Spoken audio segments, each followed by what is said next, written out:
ते माझे मित्र श्री सुनील तटकरेजी, त्यांच्या हस्ते माझा दुसऱ्यांदा सन्मान होतोय. पहिल्यांदा एकदा पुण्यामध्ये वरुणराज भिडे पुरस्कार देऊन सत्कार झाला होता आणि आज इथे या कार्यक्रमासाठी उपस्थित असलेले माझे दुसरे मित्र महेश म्हात्रे, त्यांच्या मिसेस इथे आहेत. त्यासोबतच मनोज खांबे, मिलिंद अष्टिवकर, शरद पाबळेजी, त्यासोबतच संजय मांजरेकर, सावंत तवसाळकर, संतोष रेळेकर, संतोष शिलकर, वैभव तोरणकर. आणि आज माझ्यासोबत ज्या सगळ्यांचा सन्मान झाला त्या सगळ्यांचं मी मनापासून अभिनंदन करतो. मी आणि एस.एम. देशमुख आणि महेश म्हात्रे दुपारी बोलत होतो की काय कार्यक्रमात बोलायचं. एक तर उशीर झाला आणि तुम्हाला असं वाटेल की काहीतरी इथं बौद्धिक द्यायला आम्ही आलो. तर मित्रांनो, काही गोष्टी मोकळेपणाने आपल्याशी बोलायची इच्छा आहे. मी 1986 साली लातूरला लोकमतमधून पत्रकारिता सुरू केली. आता त्याला 38 वर्ष झाली. पण या कालावधीमध्ये पत्रकारितेत काही गोष्टी कायम राहिल्या. त्या कोणत्या? तर ते पुढे असे म्हणाले आणि त्यांनी असे सांगितले. हे जे आपण प्रत्येक बातमीत लिहितो ना, अमुक नेत्यांनी असं सांगितलं आणि अमुक नेत्यांनी तसं पुढे सांगितलं, आपण याच्यातच अडकून पडणार आहोत का? पत्रकारिता खूप बदलत गेली आणि आता जगाचं ज्ञान सगळं तुम्हाला मोबाईलवर 2 मिनिटात मिळतं, पण आपल्या शेजारी काय होतंय आपल्याला कळत नाही. तर कशा पद्धतीची पत्रकारिता आपण करणार आहोत आणि कशा पद्धतीच्या पत्रकारितेची गरज आहे, हा खरं तर आज महत्त्वाचा विषय बनलेला आहे. आणि त्याच्यासाठी मी तुम्हाला काही उदाहरणं सांगतो. मी काही असं लेक्चर द्यायला वगैरे आलेलो नाही, पण मी माझे स्वतःचे काही स्वानुभव सांगतो. मित्रहो, मी पंढरपूरचं एक उदाहरण देतो. जुनी गोष्ट आहे. जेव्हा राजेंद्र बाबूजी लोकमतचे संपादक होते औरंगाबादचे, आणि त्यावेळी सोशल मीडिया, मोबाईल असं काहीच नव्हतं. पेजर असायचा, त्याच्यावर मेसेज यायचा फक्त. तर पंढरपूरच्या एका रिपोर्टरनी लाईटनिंग कॉल लावून राजन बाबूंना फोन केला आणि सांगितलं की सर, एक माझ्याजवळ फोटो आणि एक बातमी आहे, तर मी ती घेऊन येऊ का? त्यांनी विचारलं काय बातमी आहे, आणि सांगितल्यावर ते म्हणाले तू ये, घेऊन ये इकडे. तो माणूस, रिपोर्टर तिथला, पंढरपूरहून बस करून औरंगाबादला आला. एक दिवस रात्रभर त्याचा प्रवास झाला. दुसऱ्या दिवशी त्यांनी ते बातमी आणि फोटो दाखवले. काय होती बातमी ती? एक माणूस सायकलवर एक पोतं कॅरियरला मागे लावून घेऊन चाललेला होता आणि त्या पोत्यामधून लहान मुलाचा एक हात बाहेर पडतोय, एका बाजूने पाय बाहेर पडतोय आणि मोठं पोतं होतं. त्याचा फोटो होता आणि कोणीतरी लहान मुलांना मारणारी एक टोळी होती. त्यांनी त्याचा त्यावेळी ब्लॅक अँड व्हाईट काढलेला फोटो आणि त्याला जी कळाली तेवढी माहिती घेऊन तो आला होता. ती बातमी त्यावेळी आम्ही पहिल्या पानावर ठळकपणे छापली. खूप मोठा गजब झाला, सगळं झालं. पण असे विषय आजही बदललेले नाहीत. बातम्यांमध्ये हे विषय पाहिजेत. हे विषय तुम्हाला कधी टीव्हीवर दिसणार नाहीत. किंवा लातूरच्या भूकंपाचं कव्हरेज त्यावेळी मी केलं, तेव्हा प्रवीण परदेशी तिथे कलेक्टर होते. त्यावेळी शरद पवारांनी ज्या पद्धतीचं काम केलं ते मी माझ्या डोळ्यांनी बघितलेलं आहे.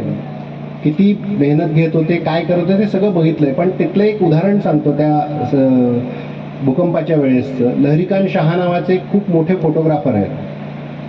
ते जेव्हा ते भूकंपाचं सगळं कव्हर करायला फोटो काढायला गेले, त्यावेळी त्यांनी कॅमेरा बॅगमधून बाहेर काढला नाही. त्यामुळे मी नाही फोटो काढू शकत त्याचे, कारण लोक मेलेले आहेत, बॉड्या पडलेल्या आहेत वेड्या वाकड्या. माझी हिंमतच होत नाही फोटो काढण्याची. आणि त्यानंतर त्यांनी घरी येऊन स्केचेस काढले त्याचे. त्यांनी जे काही पाहिलं त्याचे स्केच काढले. त्या स्केचला फोटोपेक्षा जास्त किंमत होती आणि त्याच्यावर आम्ही एक वेगळी स्टोरी केली होती. असाच प्रकार 26/11 ऑपरेशन मुंबई जेव्हा घडलं आपल्याकडे मुंबईमध्ये, त्या काळात जे काही 9 दिवस 10 दिवस मी पाहिलं, त्याच्यावर मी नंतर पुस्तकही लिहिलं, 26/11 ऑपरेशन मुंबई. तुम्ही लिहिलेल्या गोष्टीचं काय होतं ह्याच्यासाठी म्हणून मी हे उदाहरण सांगतो. त्यावेळी मी पुस्तक लिहिलं. त्या पुस्तकात एका ठिकाणी उल्लेख होता की व्हीटी स्टेशनच्या जवळ मधू चव्हाण, भाजपचे आमदार, रामदास कदम, रामदासभाई तेव्हा विरोधी पक्ष नेते होते, ते आणि आणखी काही लोक तिथे व्हीटी स्टेशनवर होते आणि त्यांची पोलीस अधिकाऱ्यांशी काय बोलणी चालली वगैरे असा मी तो प्रसंग पुस्तकात लिहिलेला आहे. एक 2-4 महिन्यांनी मधू चव्हाण माझ्याकडे पुस्तक छापून आल्यानंतर ऑफिसमध्ये आले पेढे घेऊन आले आणि म्हणाले, अतुलजी तुमच्यामुळे माझी निर्दोष मुक्तता झाली. मला काही कळेना मी काय केलं. तर ते म्हणाले, तुम्ही जे पुस्तक लिहिलं होतं त्या पुस्तकात 26 तारखेला मी रात्री कुठे होतो, किती वाजता होतो याचा उल्लेख आहे. आणि माझ्यावर एक वाईट पद्धतीची केस एका महिलेने केली होती आणि हे पुस्तक मी कोर्टात प्रोड्यूस केलं. हे लेखक कोण आहेत मला माहिती नाही असं सांगितलं आणि त्या पुस्तकाचा आधार घेऊन पोलिसांना चौकशी करायला लावली. विरोधी पक्ष नेत्यांचं रेकॉर्ड मागवलं, त्यांच्यासोबत रात्री कोण होतं काय होतं आणि त्याच्यामुळे माझी सुटका झाली. एक छोटासा उल्लेख एका ओळीचा केलेला त्याच्यामुळे काय होऊ शकतं याचं एक उदाहरण आहे. आपण आज काय बातम्या करतो सगळेजण, आपण कॉपी पेस्ट टाईपची पत्रकारिता करायला लागलो. आपल्यापैकी काही जण करत असतील, काही जण करतही नसतील. कॉपी पेस्ट म्हणजे काय, एकच बातमी लिहायची आणि 4 पेपरला पाठवून द्यायची. तुमची वेगळेपण कसं राहील मला सांगा ना. आपल्याला जर आपलं वेगळेपण ठेवायचं असेल, मी मान्य आहे की छोट्या शहरांमध्ये पत्रकार मिळत नाहीत, छोट्या शहरांमध्ये चांगले लिहिणारे पत्रकार मिळत नाहीत, त्याच्यामुळं एक पत्रकार 2-2, 3-3 पेपरसाठी काम करतो, हेही मी समजू शकतो. पण हे करत असताना आपण आपली बातमी वेगळ्या पद्धतीने कशी करू शकतो. एखाद्या कार्यक्रमाला समजा 2-3 वक्ते असतील तर एका वर्तमानपत्राला आपण दुसऱ्या वक्त्याची बातमी देऊ शकतो, एकाला दुसरी देऊ शकतो. आपलं लिखाणाचं स्किल आपण कसं डेव्हलप करू शकतो हे प्रत्येकाने बघितलं पाहिजे. केवळ कॉपी पेस्ट करण्याने आपली पत्रकारिता कधीही मोठी होणार नाही आणि आपली ओळख तर बिलकुलच होणार नाही. तुम्हाला जर अधिकारी, राजकीय नेते गृहीत धरायला लागले तर तो तुमचा सगळ्यात मोठा पराभव आहे असं मी समजतो. आणि आपल्याला जर कोणी गृहीत धरू नये असं वाटत असेल तर त्याच्यासाठी आपली लेखणी हीच आपली सगळ्यात मोठी मित्र म्हणा किंवा जे काही असेल ती आपली लेखणी आहे. आपण किती चांगल्या पद्धतीने, किती वेगळ्या पद्धतीने विषय मांडू शकतो हे फार महत्त्वाचं आहे. तटकरे साहेबांचा माझा अनेक वर्षांचा संबंध आहे, आमची मैत्री आहे. पण अनेकदा मी त्यांच्याही विरोधात लिहिलेलं आहे आणि त्यांनी कधी त्याचं व्यक्तिगत नाही घेतलं आणि मी कधी व्यक्तिगत वार नाही केले. व्यवस्थेवर लिहित असताना जर काही त्याच्यात कोणी आला असेल तर ठीक आहे, ते व्यवस्थेचा भाग आहे. पण तुम्ही अशा पद्धतीने जर लिहायला लागलात, तुम्ही सिस्टीमवर लिहू लागलात तर मग तुम्हाला कोणीही वाईट वाटून घेणार नाही किंवा तुम्ही माझ्या विरुद्ध का लिहिलं असं म्हणणार नाही. पण दुर्दैवाने व्यवस्थेवर न लिहिता आपण व्यक्तीवर लिहायला लागतो आणि व्यक्तीवर लिहायला लागलं की आपण आपलं शत्रूही वाढवतो, आपण आपलं नुकसानही करून घेतो. त्याच्यामुळे शक्यतो आपण व्यवस्थेवर कसं लिहिता येईल याचा प्रयत्न आपण सगळ्यांनी केला पाहिजे. आज या ठिकाणी म्हणजे मला आनंद एका गोष्टीचा वाटला की वेगवेगळ्या दैनिकांचे सगळे पत्रकार एकत्र आले आणि त्यांचं एकमत झालं लोकमतच्या संपादकाबद्दल आणि तुम्ही सगळ्यांनी माझा सन्मान केला, त्याच्याबद्दल मी मनापासून धन्यवाद देतो. पण माझी एक इच्छा आहे बोलून दाखवतो, जी मी SM ना आणि महेश म्हात्रेंना बोलून दाखवली. तुम्ही कुठल्याही पेपरमध्ये काम करणारे असा, मी आणि महेशजी येतो इथे, आम्ही तुमच्यासाठी एक वर्कशॉप घेतो. बातम्या कशा लिहायच्या, काय विषय बातम्यांचे असू शकतात. तुमच्या बातम्या चांगल्या झाल्या तर लोक तुम्हाला ओळखतील. तुम्ही काही वेगळं लिहिलं, तुमची नाव बायलाईन बातमी छापून आली तर लोक तुम्हाला ओळखतील. आपली ओळख कशी वाढवायची, हा अमुक नेत्याचा खुशमस्करी करणारा पत्रकार आहे, हा अमुक अधिकाऱ्याला ठोकून काढणारा पत्रकार आहे, अशी आपली ओळख करायची की हा अतिशय उत्तम बातमी लिहितो, ह्याच्या बातमीवर खुलासा देता येत नाही, अशी आपली ओळख करून घ्यायची.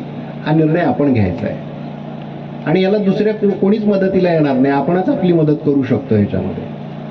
जर आपण ठरवलं की नाही मी हे आहे ते असं लिहिणार आहे. मला माहिती आहे ग्रामीण भागात पत्रकारिता करणं फार कठीण असतं, छोट्या शहरांमध्ये पत्रकारिता करणं फार कठीण असतं. रोज एकमेकांची तोंड बघावी लागतात, रोज एकमेकांना भेटावं लागतं, अनेकदा जाहिरातींसाठी भेटायला जावं लागतं, मग त्याच्यामध्ये काही ऑब्लिगेशन्स येतात, हे सगळं मान्य आहे. पण हे करत असताना जर तुम्ही सिस्टीम ओरिएंटेड तुमची पत्रकारिता केली तर मला नाही वाटत की कोणालाही त्याचं वाईट वाटेल. आणि त्याच्या उपरही कोणाला वाईट वाटलं तर वाईट वाटलं, त्याला काय इलाज नाही. पत्रकारांचं आणि राजकारण्यांचं, पत्रकारांचं आणि अधिकाऱ्यांचं रिलेशन हे लव्ह अँड हेटचं असतं. त्यांना प्रेमही असतो, तिरस्कारही असतो, त्याला इलाज नाही. आपण हिंदीत म्हणे ना, घोडा घास से दोस्ती करेगा तो खाएगा क्या. आपलं काम आहे विरोधात लिहायचं. मला एक जण एकाने विचारलं होतं की तुम्ही एवढ्या बातम्या लिहिता, ह्याच्या विरोधात त्याच्या विरोधात, तुम्हाला काही होत नाही का. म्हटलं कसं काही होत नाही, महिन्याला पगार मिळतो मला. आपलं काम आहे ते. आपण आपल्या कामाशी जर प्रामाणिक राहिलो, आपण आपल्या कामाशी जर प्रतारणा केली नाही आणि अतिशय चांगलं लिहिण्याचा प्रयत्न केला, तर मला नाही वाटत की कोणाला काही अडचण येईल.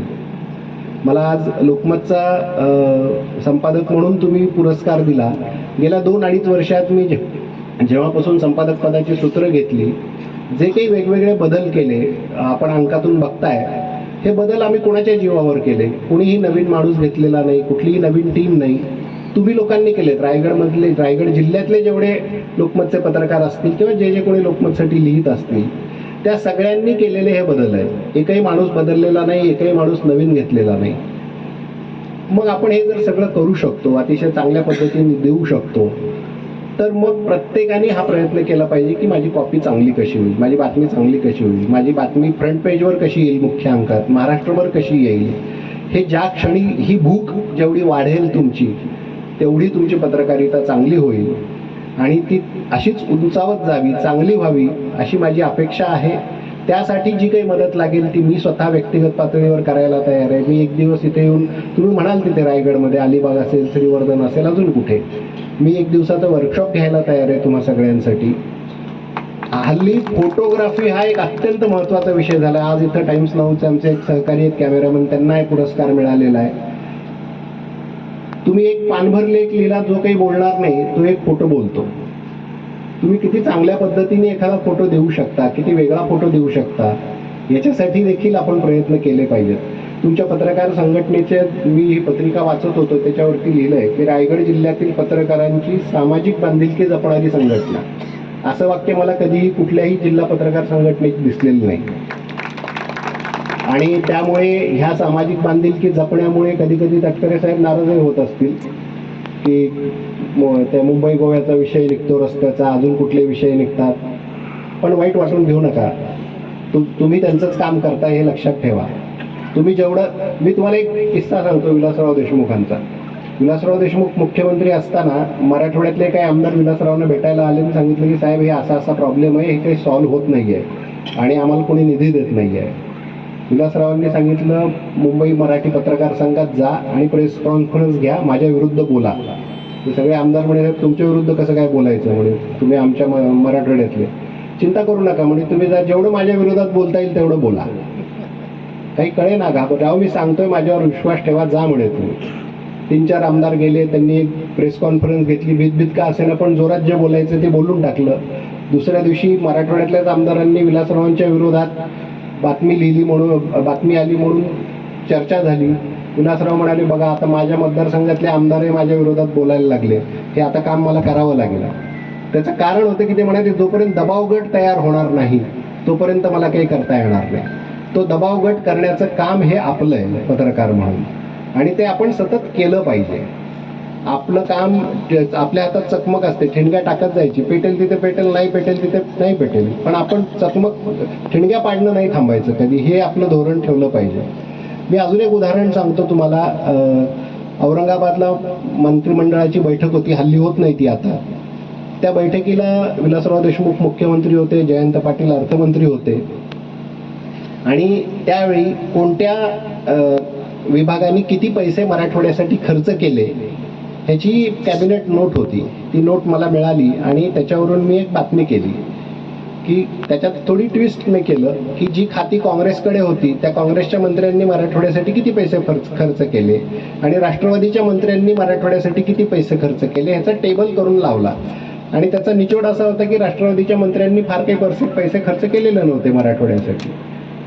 त्या ज्या दिवशी बातमी येणार होती त्याच्या आदल्या दिवशी रात्री मी विलासरावांना म्हणालो की अशी अशी बातमी द्यायची आहे, तुमची प्रतिक्रिया पाहिजे. ते म्हणे तुमचं माझं बोलणंच झालं नाही, असं काही मला माहीत नाही, तुम्हाला काय लिहायचं ते लिहा. मी बातमी दिली. दुसऱ्या दिवशी आमच्याकडे औरंगाबादला हेडलाईन म्हणून बातमी छापून आली. जयंत पाटील ॲज युजल खूप भडकले, तुम्ही आमच्या विरोधात लिहिलं वगैरे. कॅबिनेटमध्ये खूप गोंधळ झाला. तटकरे साहेब असतील तर त्यांना आठवत असेल, खूप गदारोळ झाला त्यावेळी. विलासराव म्हणाले की याचा खुलासा, जयंत पाटील म्हणाले खुलासा द्या. तर विलासराव म्हणाले की पक्षांनी काय केलं हे लिहिलंय, कुठल्या पक्षाने काय केलं, पक्षाचा खुलासा सरकार कसा करेल.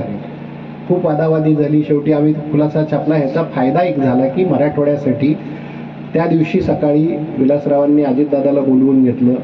मराठवाडा विकास महामंडळाच्या ऑफिसमध्ये विलासरावांनी आधी सही केली, नंतर विलासरावांनी सही केली आणि मराठवाड्याला 21 TMC पाणी देण्याच्या फाईलवर सही झाली. अजून पाणी मिळायचं आहे पण सही झाली फाईलवर. तेव्हा आपण ठरवलं तर काय करू शकतो ह्याची उदाहरण आहे. पण ह्याच्यात आता मी कोणाच्या व्यक्तिगत विरोधात लिहिलं का? कोणाच्याही व्यक्तिगत विरोधात लिहिलं नाही. पण वेगळं काहीतरी आपला करण्याचा ध्यास असला पाहिजे, प्रयत्न असला पाहिजे. आणि तो जर आपण ठेवला आणि तो जर प्रयत्न आपण केला तर निश्चितपणे त्याचा फायदा होतो. आणि राजकारण्यांची तुमची मैत्री पण राहते, त्यांनाही काही वाईट वाटत नाही. आणि वाईट वाटलं तर वाईट वाटलं, शेवटी आपला धर्म लिहिण्याचा आहे, आपण तो निभावला पाहिजे.